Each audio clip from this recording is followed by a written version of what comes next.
Good morning, friends. This is Kiran Palakurti, Advocate, High Court of Telangana. In this video, I'm going to talk about procedure for dealing with discharge application on behalf of the accused under 227 and as well as 239 of CRPC. Friends, our criminal justice system is uh, based on the theory that let the undead offenders may let free, but one innocent shall not be punished. And therefore, right from remand of the accused till the pronouncement of judgment, there are several safeguards have been given to the accused, like producing the accused before the magistrate immediately within 24 hours of his arrest, supplying copies to him, and giving him a chance for consulting his lawyer, as well as uh, whenever a charge there are several provisions are there for bail, and thereafter he can go for legal advice. He can move an application for quash before the high court, and whenever he is produced before the court after filing charge sheet after receipt of summons, he should be given an opportunity to explain his case, his version. He need to be supplied with copies, and thereafter he will be examined before framing the charge in cases where charge is framed, and in all cases where there is no charge, he will be examined with the substance of the accusation against him. And after evidence for prosecution is over, he again will be examined with the incriminating evidence against him under 313 of CRPC. And while if he is found guilty and while delivering the judgment and giving sentence to him, again he will be asked on the quantum of sentence. So these are the safeguards given because our jurisprudence says accused is presumed to be innocent until proven guilty, and the burden is always on the prosecution to prove the guilt of the accused beyond reasonable doubt. And the web of administration of criminal justice is, if two views are possible, a view favorable to the accused must be adopted by all the judges trying criminal cases.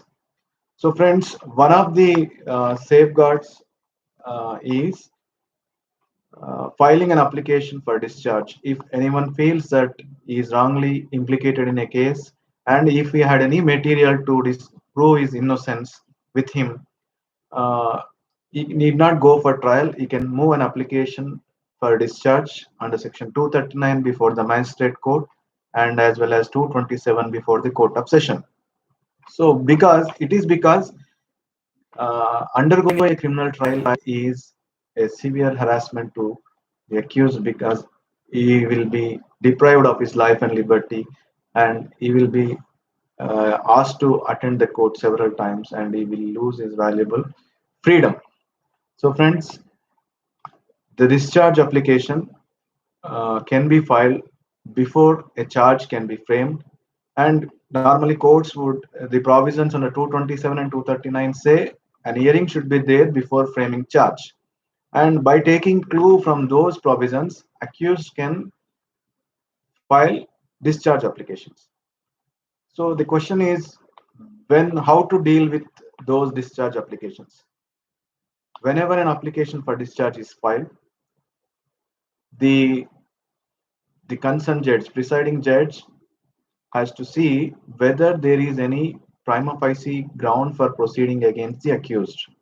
Yeah, he can normally the judges rely on the material placed before the court by the prosecution agency, that is charge sheet and all the documents appended along with the charge sheet. But whereas the court can also weigh and sift the evidence at the time of framing charge to know whether there is any prima facie case. And if the judge feels that there is some suspicion, not like a grave suspicion, they can discharge. If mere suspicion is there regarding the commission of the crime by the accused, they can discharge the accused if there is no prima facie case is found against them. But if there is any grave suspicion is found and the accused fails to explain the circumstances, and if he uh, uh, in which the case has been involved and no proper discharge application is filed, no grounds have been made out, and there is a prima facie ground for proceeding against the accused exists, the court can frame charge. Let me tell you with an example. Uh, for a charge sheet has been filed against the accused based on a report filed by a person stating that accused cheated him by taking money and did not pay back the money. So the police registered the FIR under 420 and remanded the accused. Thereafter, filed charge sheet under Section 420 of IPC stating that the accused cheated the de facto complainant by not paying the money. The magistrate taking the cognizance. But friends, here non-payment of money borrowed is not an offense. It essentially involves a civil nature. Therefore, the magistrate, if a proper application is filed, or he can suo motu discharge the application, discharge the accused by invoking the powers under Section 239, since there is no ground for proceeding. And sometimes the law till 2009, Supreme Court says, while dealing with discharge applications, the uh, courts, magistrate court as well as sessions court, need to see the papers, documents filed by the prosecution and as well as the uh, charge sheet. And the court cannot go into the details, minute details, and all other documents because it amounts to mini trial there itself.